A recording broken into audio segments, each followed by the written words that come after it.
This was a very different challenge. This question was, how do you get 400,000 people, none of whom report to you, do what you want them to do? And then as I was working through the problem, it hit me, this is just another startup. This is what happens to startups. Nobody knows your company exists. You have a product that you think solves a problem in a really unique and compelling and engaging way.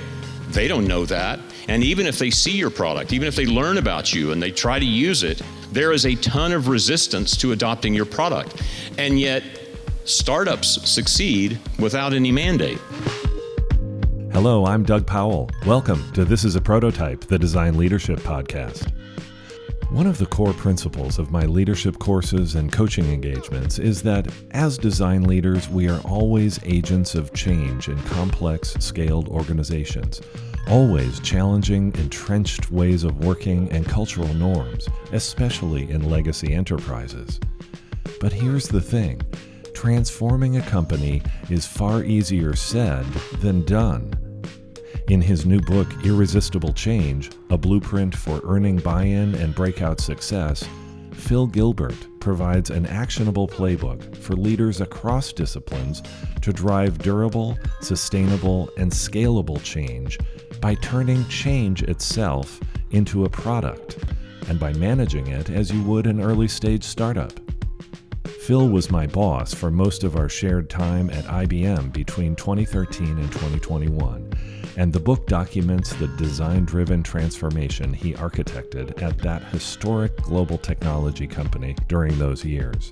A transformation that included adding more than 3,000 practicing designers to the company and training more than 200,000 IBMers as design thinkers. Last month, I sat down with Phil at the State Theater in downtown Austin, Texas, the home base for the IBM Design program and its flagship studio, for an evening of stories from our IBM days and insights from the new book. As you'll hear, the enthusiastic crowd at the State Theater included many current and former IBM designers, and the evening evolved into a joyful family reunion of sorts. We joined the discussion as I welcomed Phil Gilbert to the stage.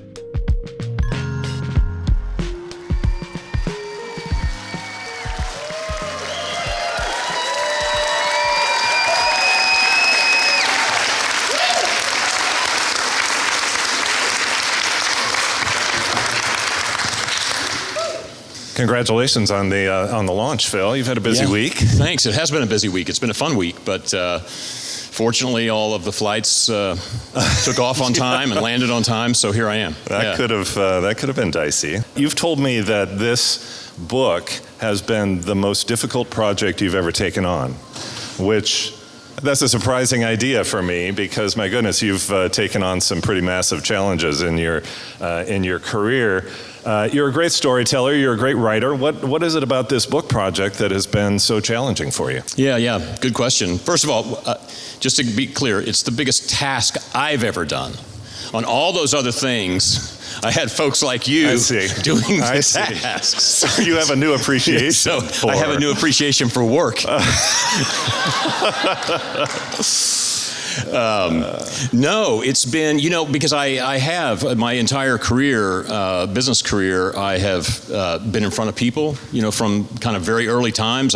Shortly out of university, when I was with Pete Marwick Mitchell, they actually sent me to New York and I taught courses there as a very young person. So I've been out in front. I'm a pretty good storyteller. I can kind of hold an audience typically. And when the book came along, there were two things that were just super challenging to me. First of all was how to tell the story. It's a massive story. We'll get into some of it, but it's changing 400,000 people. We actually had multiple frameworks that kind of operated in different ways, and so kind of trying to figure out where to bring in the framework so that the reader wasn't confused. So how to tell the story. I woke up over the course of the first 2 years I started writing it. And I'll bet I had 50 chapter ones, and they were all radically different. So I needed help there. And then the other thing was once I made the decision it was going to be a memoir. I wanted it to really come across that this isn't a case study. Like I get crazy with business books that have a premise and then they go cherry pick examples that prove the premise. This I wanted to really be about every decision we made, right or wrong, and why we made it. What was the intent behind it? What was the outcome of it? And so it kind of lent itself to more of a memoir style, even though it's a business leadership book. And I found that writing my voice is not, reading my voice is nothing like I talk in real life. Even though hopefully when you read it, it'll sound like me. But so kind of figuring out how to write my voice was very difficult for me, and I needed help there. Yeah. Well, you pulled it off. It's really, I've spent a few weeks with it, as you can see by my tattered copy here. But you definitely, I don't know, maybe I'm just haunted by your voice, Phil. But I was hearing you as I was reading it. Well, good. You were a key part of some of those stories, so you probably heard it you probably did hear it in real time. Yeah. In real time. You framed the book around change. The title, Irresistible Change. And, for myself and for many in the audience who were connected to the program, the connection was through design. And it's interesting to me that in the opening chapters, design is really not emphasized. It's not, the vocabulary of design is not how you're telling the story. It's really around the concept and the theme of change. Can you talk about that, your idea for that, and what went into thinking about change as the focus of the book? I think a misunderstood part of my role from the very beginning, we used design. Design was the thing that IBM was missing, and more to the point, the embrace of a human-centered approach to product development, to service development, to all of those things. Mm-hmm. And so design was the tactical provocation that we needed to make in order to bring this new point of view into IBM. Mm-hmm. But as you know, the actual program of change, and we architected this from the very beginning, when you try to transform an organization, so many things have to change other than the thing you're changing.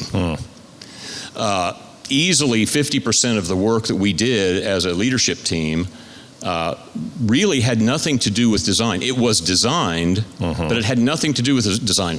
In the first 2 years of the program, for example, Fahad Osmani was head of talent. Jody Cutler was on his team and a couple of other folks, and they were on my talent and HR team. And it took us 2 years to simply replumb the HR systems to allow for a new skill set to enter IBM around the world. Yeah. To create career ladders for designers took 2 years. That had to happen in order for the designers to flourish and have career paths and do all the things that designers would have to do over the coming decades at IBM, because there wasn't a dedicated career path. Yeah. Well, that had nothing to do with design, but it took a massive amount of time and coordination. It took a lot of my time in terms of relationships with our CHRO, and the same thing with tools. Once we started working in this new way, and it's the same thing with AI today, there's a whole new tool chain that had to be set up to get interdisciplinary skills working together. Completely different tooling than what IBM had been using. That required an immense amount of time and effort and relationship building with our CIO office. Yeah. And so we had a whole infrastructure in place for just dealing with the CIO office and working with the exceptions that we were trying to create, and then once the various things started working, driving them back into the scalable part of the CIO office.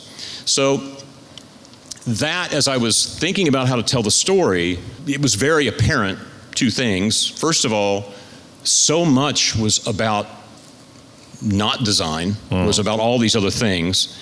And as maybe we'll talk about, the architecture of the leadership team itself was very different to support this notion that half of our work had nothing to do with design.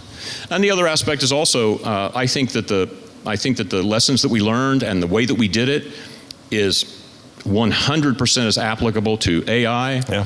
I've worked with companies over the past couple of years on agile transformations. The same thing works for agile transformations. And so as I was writing the book, it also reinforced this notion that what we had actually invented was a new way to think about change, Right. not simply a way to insert design into an organization. Right, and it's transferable, as you say, to many different scenarios. You're doing a lot of work now, and being asked to comment on return to work, return to the office as another sort of change initiative. Totally.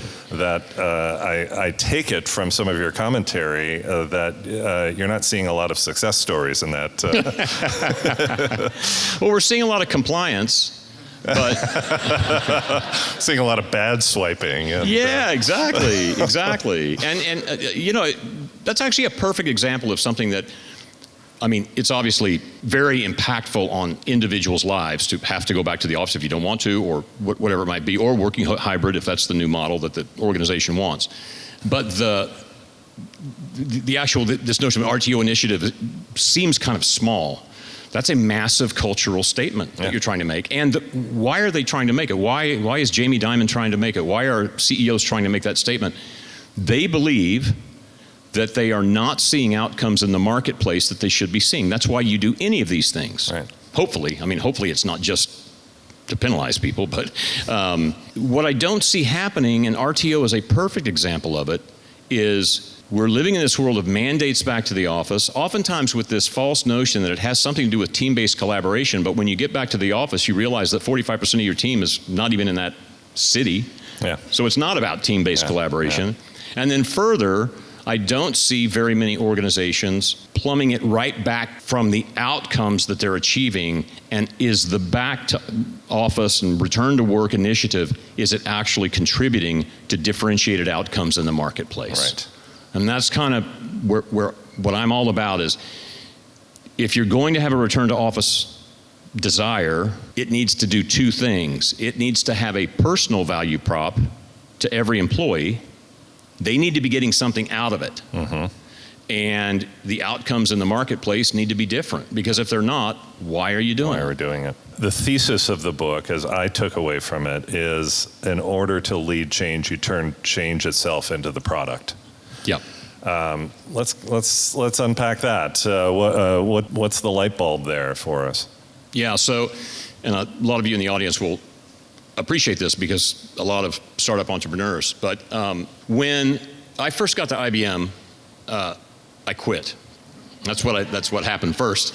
And then at that dinner where I quit, the senior vice president that I was having dinner with said, you're looking at this all wrong. You're looking at people that are here, and you don't see yourself as one of those folks. And you're looking at processes, and you certainly don't agree with the processes. And he said, we know we need to change. What can you do to help?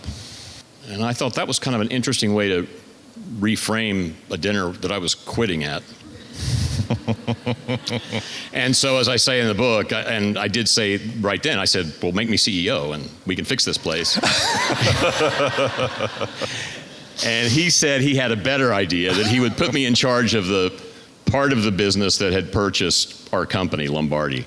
And he said, whatever you did there, and again, we were not talking design and design thinking. Right. We were talking about agility, entrepreneurship, better outcomes in the marketplace, products that people love. That's what we were talking about. Right. And so he said, whatever, go out there and do it. And he said, make that part of IBM look more like Lombardi and less like IBM. Yeah. So we did that. Well, I was in charge of it. Stories in the book, you can read it. 18 months later, that had turned into a big success. Uh-huh. And long story short, we had taken 1,100 people down to 700. We had taken a product portfolio that was a mess of 44 products down to 4. Our customers loved us. Our employees were more engaged than any other part of the IBM business. And we had taken market share from our biggest competitors. Jenny Rometty becomes CEO right then. Uh-huh. She hears that story, and she knows IBM is in a bit of trouble at the time. And she put this challenge to her team of, how are we going to fix some things at IBM? Our customers don't want to do business with us. They don't like our products, and our employees are not engaged. What are we going to do? And Robert LeBlanc, the guy who I'd had dinner with in New York, said, well, there's this guy in Austin. And so I told Jenny the story that I just told you, basically. And she said, okay. She said, now what I want you to do is, whatever you did there, can you do it everywhere? Yeah. And I said, I had no idea.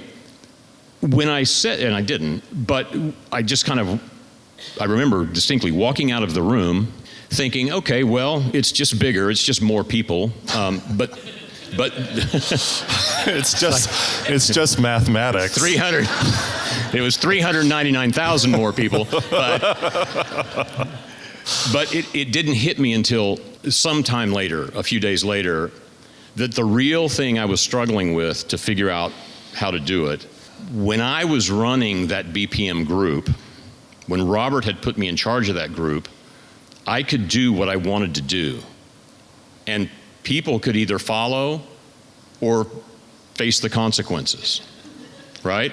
This was a very different challenge. This question was, how do you get 400,000 people, none of whom report to you, do what you want them to do? And that kept me up at night for a few days. And then as I was working through the problem, it hit me, this is just another startup. This is what happens to startups. Nobody knows your company exists. You have a product that you think solves a problem in a really unique and compelling and engaging way. They don't know that. And even if they see your product, even if they learn about you and they try to use it, there is infrastructure in place to prevent them from adding a new vendor, or they have daily workflows that doesn't include your thing. There is a ton of resistance to adopting your product. And yet, startups succeed without any mandate. Why? Because they build a great product and then they support the hell out of it. And they start small, they get a customer, they probably give the software to the customer, they work with that customer for months, the customer changes their workflows, they become references, and then you go to a second customer and a third customer.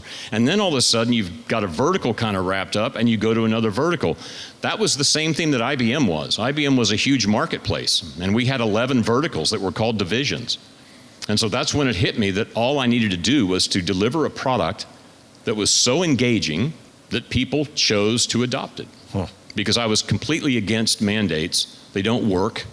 I'm completely against training, generic training, and this whole butts in seat metric of learning and knowledge organizations, with generic training and case study approach. It doesn't work. And so we did a very different thing. We treated this exactly like a startup would with a product. We built our product, and then we invited a few very early teams in that were willing to really work with us, and we gave it to them for free, and we tailored every single interaction with each team in a bespoke way so that every day they worked with us and every week they worked with us, their project showed massive improvement. It wasn't generic, like design thinking training or a workshop or a case study. And their people were engaged in ways they never had been before. Yeah, and so we designed, the way that you onboarded into the program in those early days, if you were chosen, and then starting in year 2, you applied. The onboarding process itself was a 1-week boot camp in the beginning, and our design point for the boot camp was we were going to surprise that team at every touch point. Right. It was going to be unlike any experience they'd ever had. At IBM for sure, but to be honest, the goal was in their careers. Flagship studio here in Austin, sort of the core, the heartbeat of the program, the global program. You were based here, but why Austin in addition to that? Yeah, fact. And that was a lot of pushback. A lot of the pushback to Austin was solely because I was here, and so people in Armonk thought you're just doing it because you live there, and that made it easier. But I also, but I also knew a few things. First of all, it couldn't be in Armonk. Like this had to be somewhere else. The decision process there was actually kind of interesting. And obviously, Austin in 2012, it's not what Austin is today, but you could see the puck, like you could see where the puck was going. And, for people that were looking, and we're going to talk about the impact on the community later, but for people that were looking in 2010, 2008, even after the financial crisis, you could see that the puck was coming here, right? Also, it wasn't San Francisco and it wasn't New York City. we had to bring in so many designers that if we had to compete with established design locations, I just felt like our ability to retain designers once they had any training at all would really be compromised in the early years before we had a good culture. So I wanted a place that was kind of our own, that we could own, that was kind of sticky to people. Austin was a great place to recruit into. And then the last kind of part of the decision tree was, at the time, if you remember in the early 2000s, people like Ford and Walmart and all sorts of companies were building, cool innovation centers on the West Coast. Yeah. And then the minute that they failed, which they always do, the CFO cancels the lease and they're gone. Yeah. So the last design point for where the studio had to be is it had to be in a location. We had to do it inside the business. It couldn't be a separate new cool entity. And it had to be at a location that IBM had such a commitment to that they couldn't leave. So that really cut it down to Austin, Raleigh-Durham area was a candidate, and theoretically Boston, except that was in Littleton and nobody could. I could never have recruited anybody to Littleton. So even though it says Boston on the website, it's not Boston, folks. So in addition to that, decision was made to build the studio, the flagship studio, on an IBM campus in an existing facility, as opposed to, a cool, studio downtown or something like that. Interestingly enough, most of the senior leadership wanted us to go find a cool space. Mm-hmm. They wanted to do that, not so much for the recruiting, but really they wanted something that they could then tout, show up with customers and show, look, aren't we cool? Yeah. And it was like, we're not going to be cool for a while, so just set that aside. But again, it gets back to this, change initiatives, there are many reasons for their failures, but one of the key reasons that change initiatives fail is they are incubated as an other. They're either done in a different location, they're done by a tiger team, they're done by an innovation team that's out there, and they may come up with good ideas. Yeah. But when they bring them back to the mainstream business to productize and to get out to the marketplace, it never happens, both because of the resentment of the mainline workers and also because these ideas are too fragile because they've been incubated in a bubble. And when they get brought into the processes and the systems and the funding models and the sales models and all that, it's like it kills them. Yeah. So you have to incubate from the inside of a real team doing regular work, to prove that it can be done in that environment, but more importantly, so that your change leadership team can be learning about all those antibodies that are going to kill the good idea, and then go fix them. Right. And you won't find that when you have it as an other. So it couldn't be an other. It had to be on the campus. Now, why was it and there's a few, like Jim, and I think Rod's here, and Trevor's here, there's a few old Lombardi folks, I think Sarah's here. There is a reason why the 8th floor of building 903 was the specific location. Because that was the hellhole that we were assigned to. When we walked into the IBM campus, we all held out hope. I think Rod was the only realist of the group. The rest of us, I know for me anyway, I held out hope until literally I think the last week before the actual transfer of control that, maybe they don't have room on that campus. We're going to get to keep our offices. No.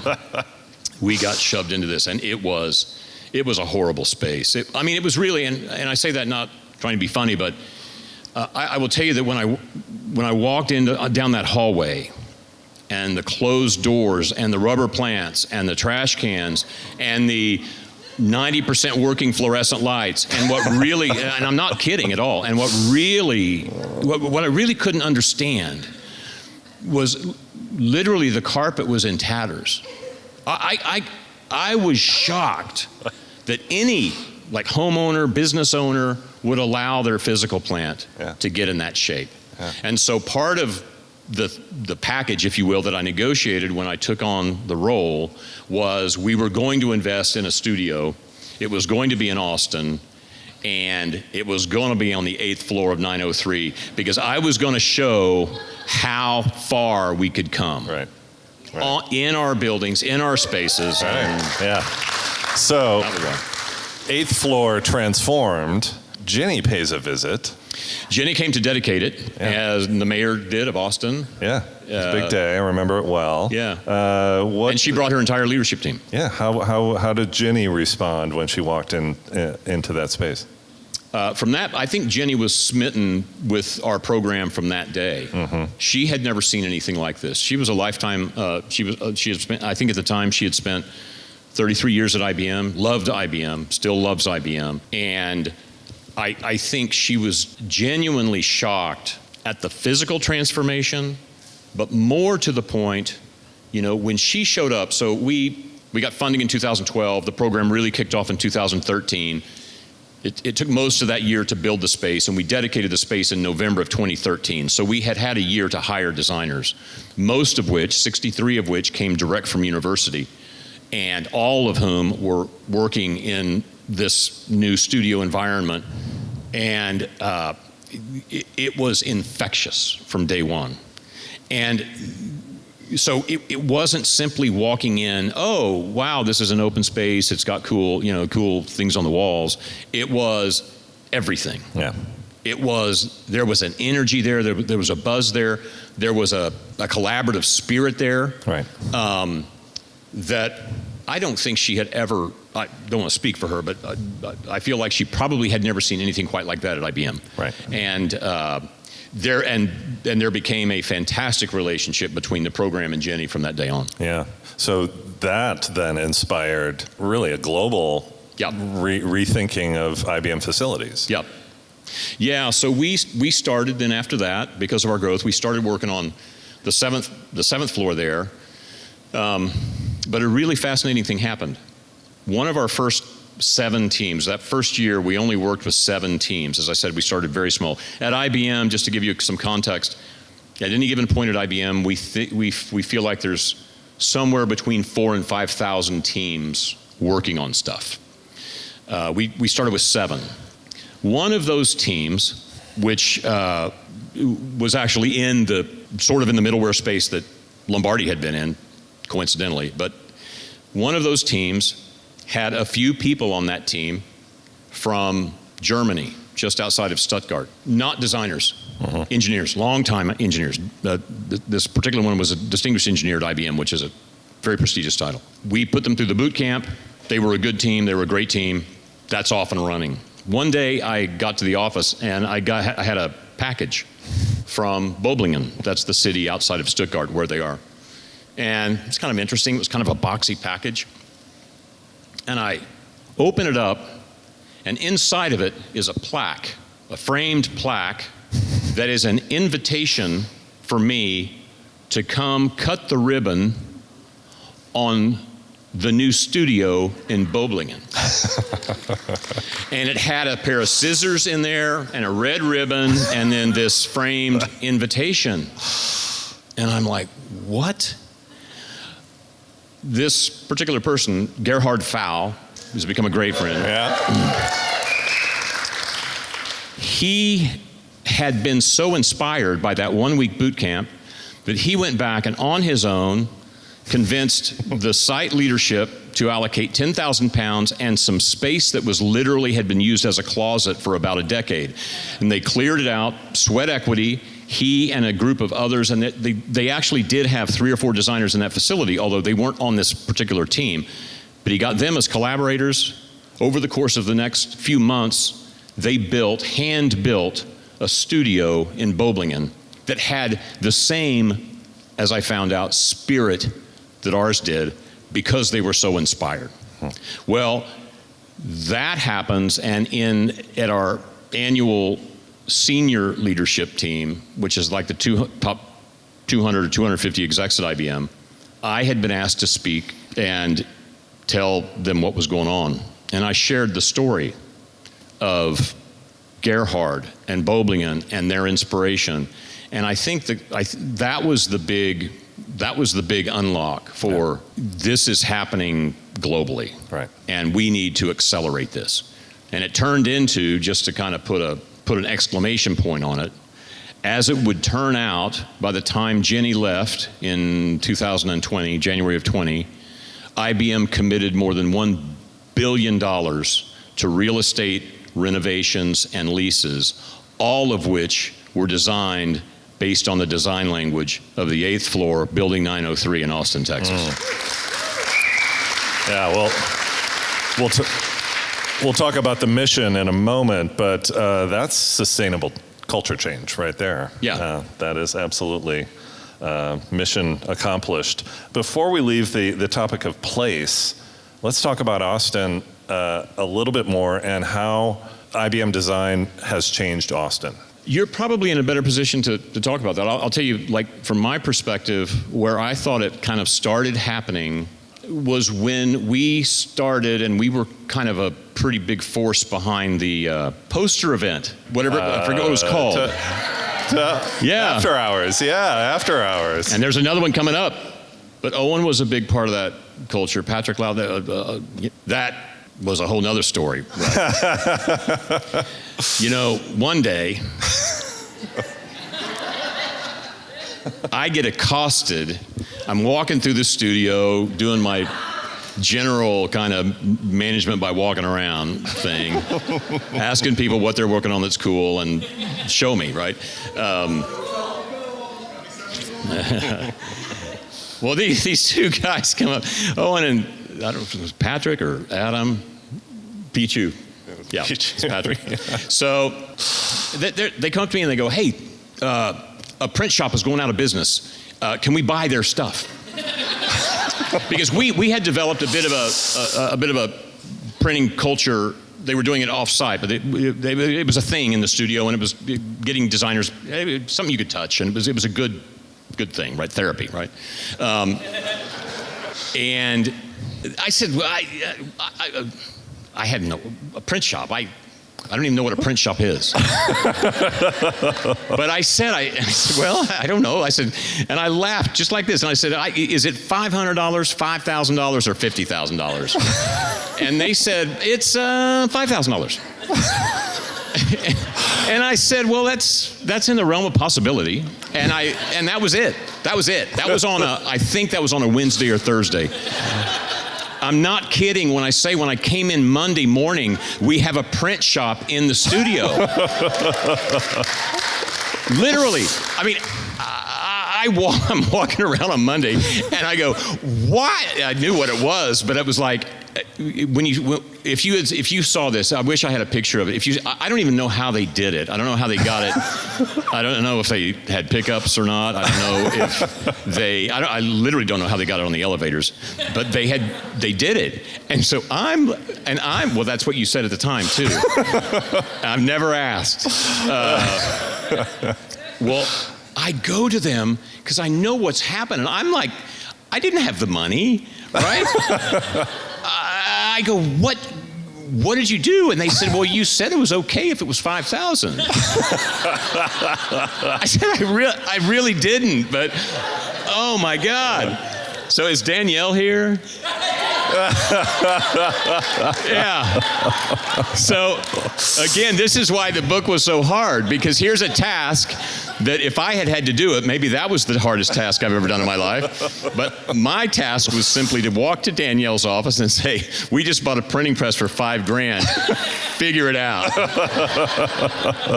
And keep me out of jail. And Owen's sitting there right now thinking, God, I should have said 50. Yeah. Should have said 50,000. Yeah. Well, anyway, so getting back to the main topic of our impact on Austin, that ended up having a massive impact, not just on the studio, but on the entire campus. I think the same thing. I think in those early days in particular, just the spirit of, like I said, it manifested very tactically, and what may seem trivial as we talk about it sitting here in 2025, when every major company has a design presence in Austin. Right. That wasn't the case then. We were the only big enterprise design presence. There were certainly great agencies here.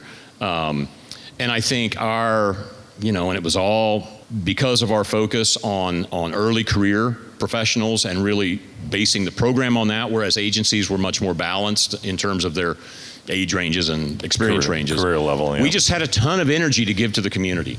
And I think we gave it in a lot of ways, and that has paid dividends. Yeah, the people of that program have infused this city and this community, absolutely, without a doubt. Yeah, a lot of folks here are from, how many Trilogy PC order people we got? We got a few, right?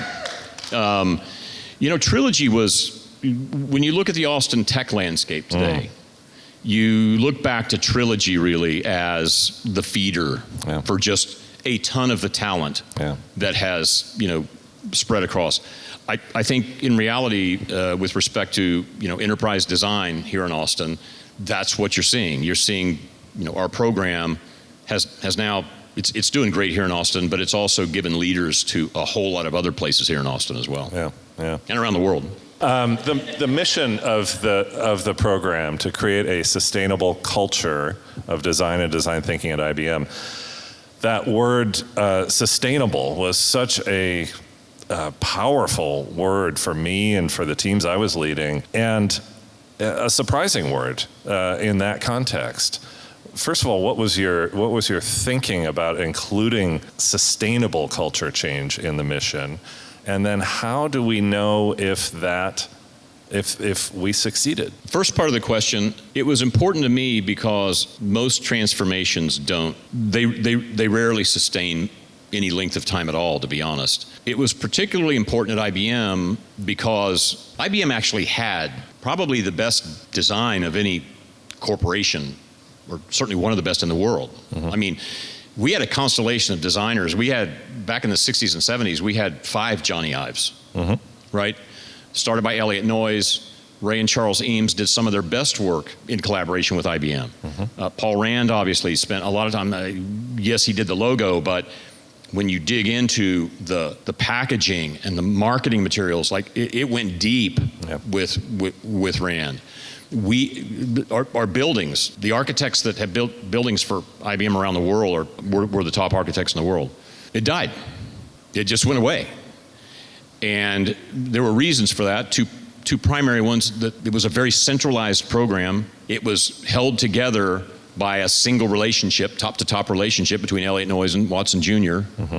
And Watson Jr. retires, Elliott Noyes passes away, and some issues with respect to the centralization of the design function in a world that was becoming in the late 70s more and more decentralized in terms of its decision making, meant that around the world people stopped using the central system and did things on their own and didn't want to pay the tax of the overhead of the central office.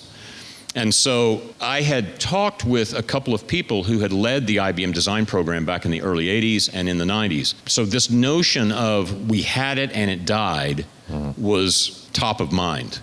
And so that word was very important to me to be in the mission, because that was what we had to focus on, was we had to embed these things in such a way that they wouldn't fall at least to those same issues. So for example, one of our design points was that it was always a very decentralized program. That was a very controversial decision, both on the part of some people in the business and on the part of a lot of the designers in the program who felt like we would be more powerful. We would have for a short period of time, but in the long run, I wanted a program that not a single person with a stroke of a pen could kill. You could kill that piece of it, but it would still live in these other 11 places, like cockroaches. That was my mental model. Your second question, which is how do you know it survived? Well, I've got a couple of thoughts on that, one of which I go into at length in the book. I won't go into at length here, but we developed a way to manage, if you will, and measure great experiences in a way that scales. It's called the universal experiences. I won't go into all the detail. That management system which we created in the program we handed to the chief marketing officer in about 2018 or 2019. And that was a big step at saying our change program is no longer a change program. It's in the business. It is the new way that the business is working, because we now have the most senior executives at the organization measuring teams based on the outcomes that our program was intending to generate. Right? Yeah. Once you're measuring the outcomes the program was intended to generate, you're measuring those people on those outcomes. That's how they're getting promoted. That's how they're getting paid. It's no longer a change effort. So that was a big part of it. And then the other thing I always had in my mind was where things fail is when the original leader moves on. And so I remember having a conversation with Charlie Hill, who was on my team from the beginning. We're never going to know if this thing really works until I leave, and probably until Jenny leaves.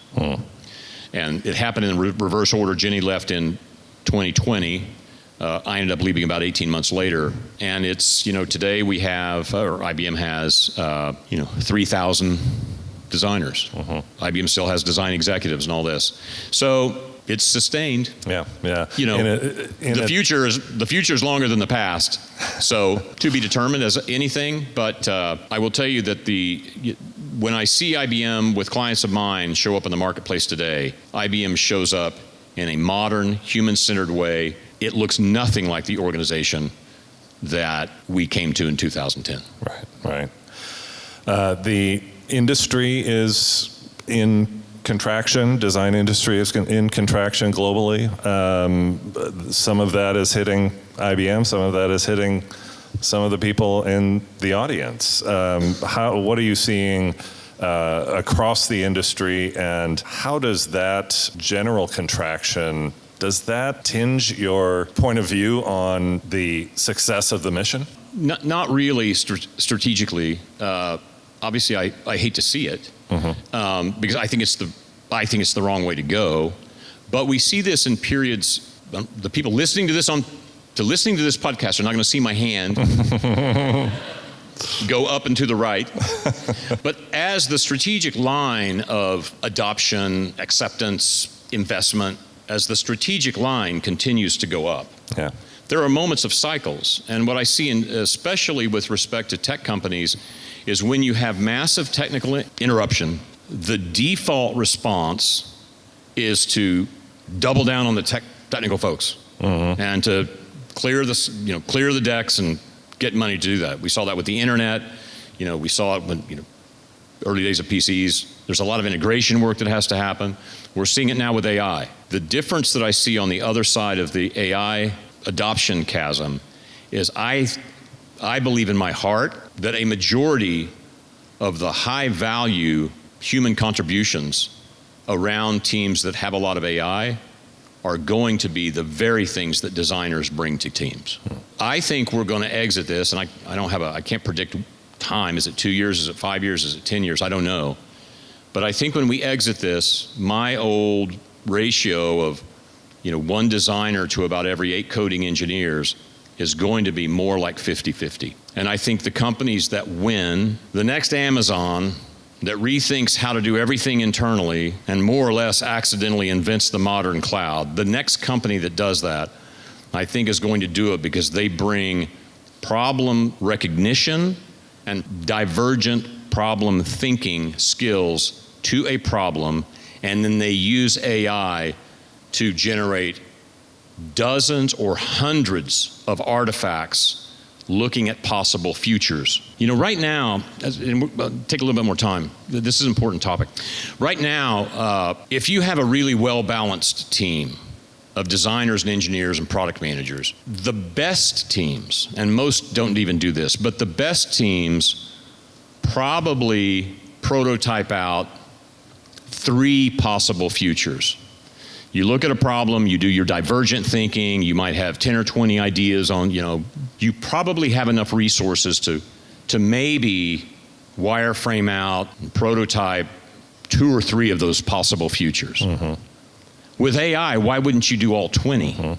And so the skill that is going to be valued in that world where the generation of artifacts, whether they're wireframes or code or whatever they are, in a world where the generation of artifacts is trending towards zero, the skill set that's going to be valued is the one that can generate the scenarios to put that to use. And that is right in the designer's wheelhouse. So I'm really optimistic. I can't tell you whether the team size is the same or whether team sizes shrink, but I think that the structure of teams is going to be very different. And I think the skills that the designers of today bring to the problem are going to be some of the most valuable skills on that team.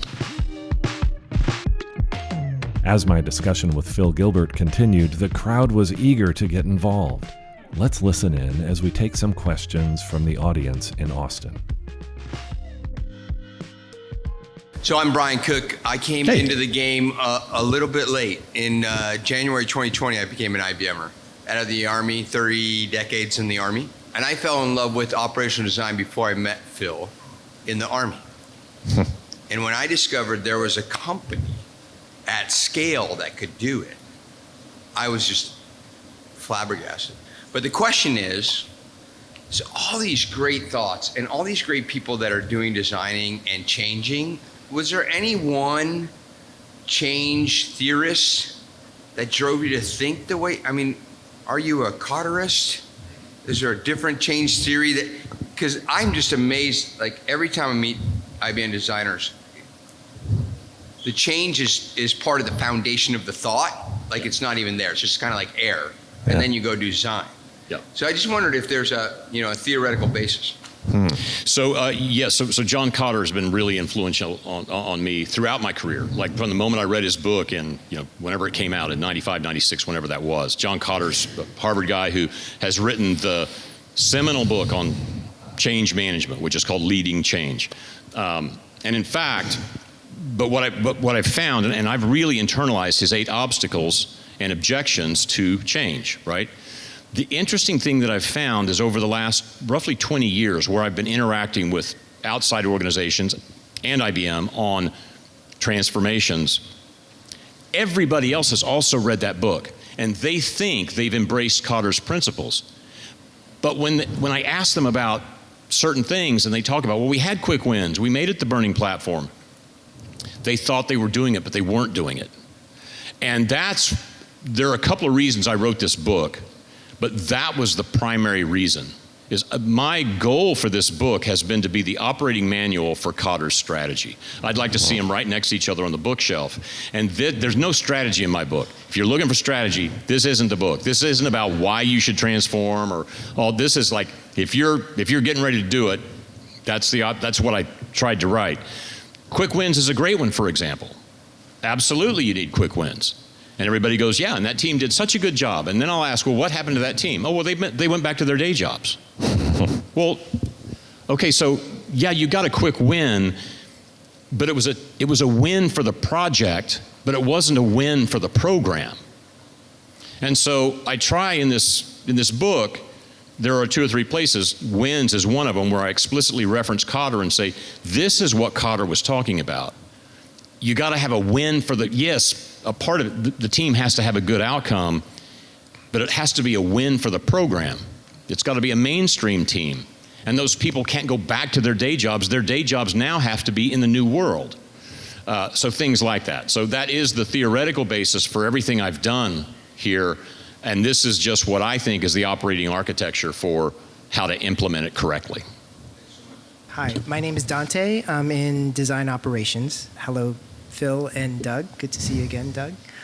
So my question is about change management specifically, because as you know, change management is very difficult in a 270 some odd thousand organization. And so the question is, how can change management be cockroach resilient when the Powells and LeBlancs, Remedis, and Gilberts are no longer part of that cohort?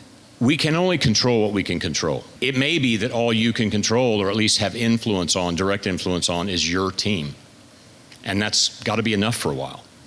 And you've got to make it awesome enough that somebody who has control over a larger piece of the pie says, hey, let's do that over here too. That's really all we can do. And that was the story of this program, right? I mean, we were doing it in a very small piece, a couple of hundred people. And then somebody said, we'll do it with 1,000 people. Okay, that's just a few more teams. And then it was bigger than that. That's what you got to do. And as you've heard me say over the years, it's about the work. We oftentimes get too wrapped around the strategy. There's some days we just got to put our heads down and do the work. And the work will speak for itself. That's what we've always done. You know, the outcomes won't always be perfect in terms of how people notice and what organizations do.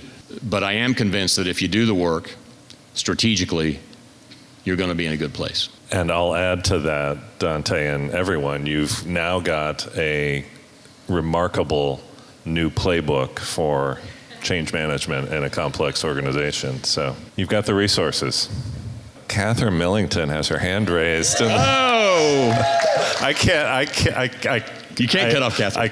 No, I can't cut off Catherine. In your change management story and in your career, how big of a deal is relationship building been in your success to be able to make things happen, do things? And is that something that came natural to you, or is that a skill set that you had to build and you saw it as a way to success?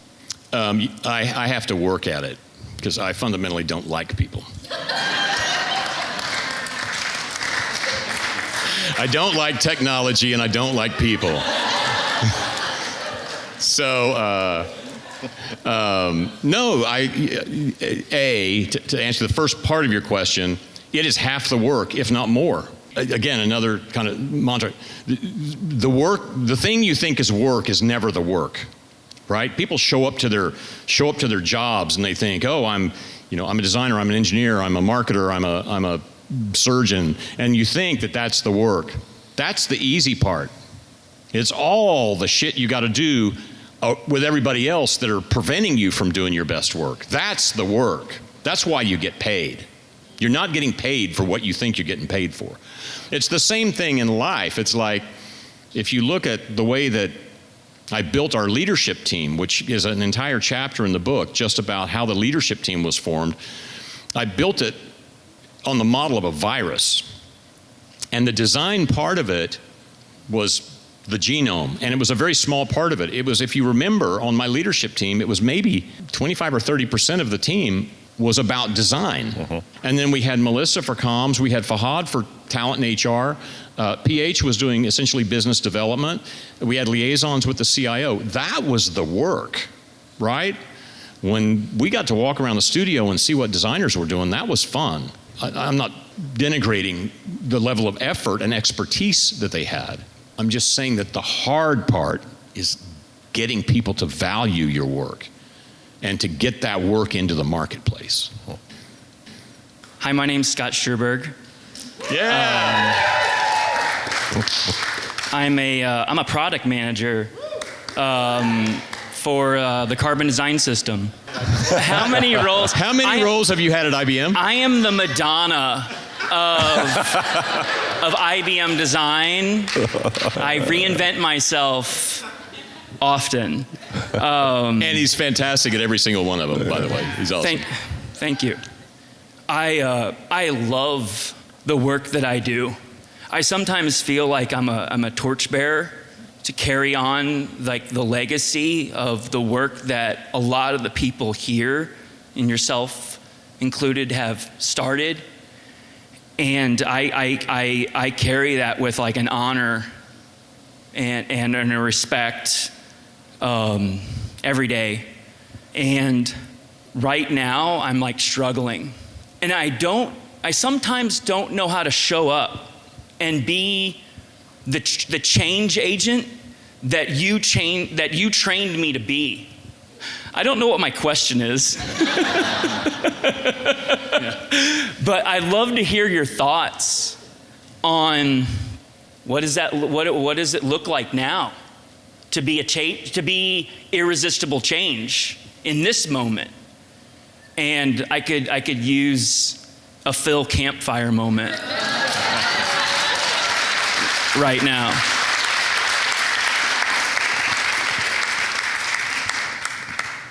Well, as I told you often, I don't have the answer. Yeah. But I have a story, just one story. a year ago, January of 24, I was doing some consulting for a client. We were in Zurich.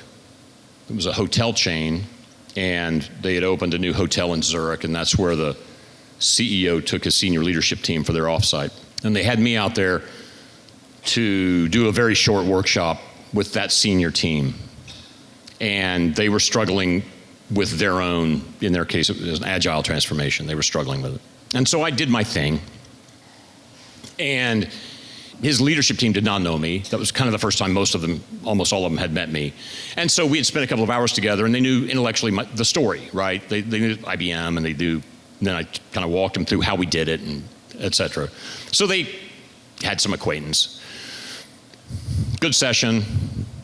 As I was about to leave, the CEO said, "Hey, why don't you hang around?" He goes, our next session is with IBM. It's the work we're doing with IBM. And I'm like, that's cool. I'd like to see that. And it was AI work. They were doing 6 projects. And I'm sitting in Zurich. I'm sitting with this C-suite team, 15 or so people. The other folks were coming in over Zoom. Well, they weren't even going to know I was in the room. And as it turned out, I didn't know any of them anyway on the IBM side. And they zoom in from an IBM garage.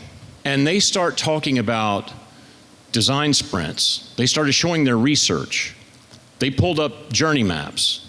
And they talked about the insights of what the users needed for each of these 6 projects that they were trying to figure out how AI could help them with. Scott, I'm telling you, I'm sitting in this room in 2024, and all I'm thinking about are the thousands of Scott Strubbergs that made this moment happen.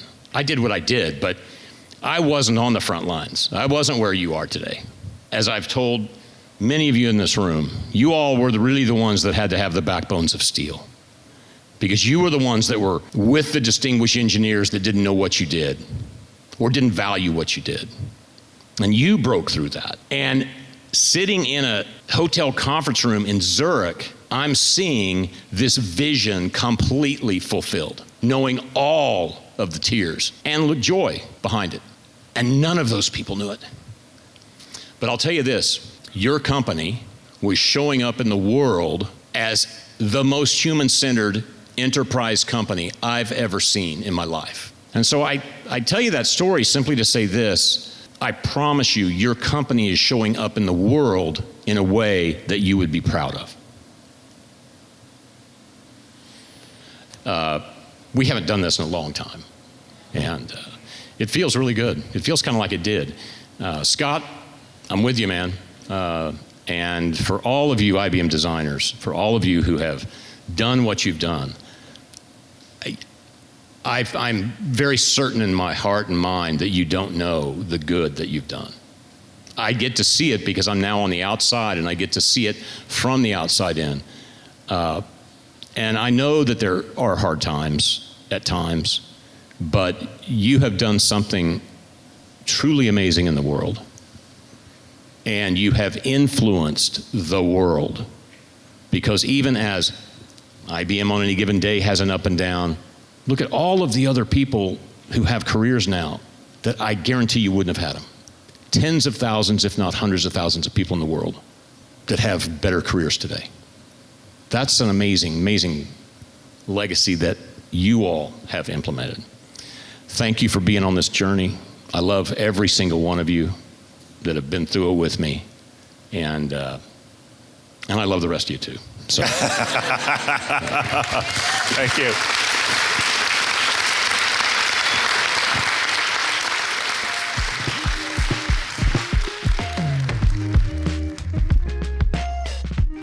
That's all for this episode of This is a Prototype, the Design Leadership Podcast. Special thanks to Scott Leach of Brandspeak Communications for his production assistance on this series, and to Graham Barton for his original theme music. I'd love for you to help me grow the audience for this podcast by liking and following it on your favorite podcast platform. And I'd also love your help finding great design leaders for future episodes of the show. Please reach out to me on LinkedIn with your ideas. You can find out more about my work as a design leader, educator, and coach on my website, dougpowell.design. Thanks for listening. We'll see you next time.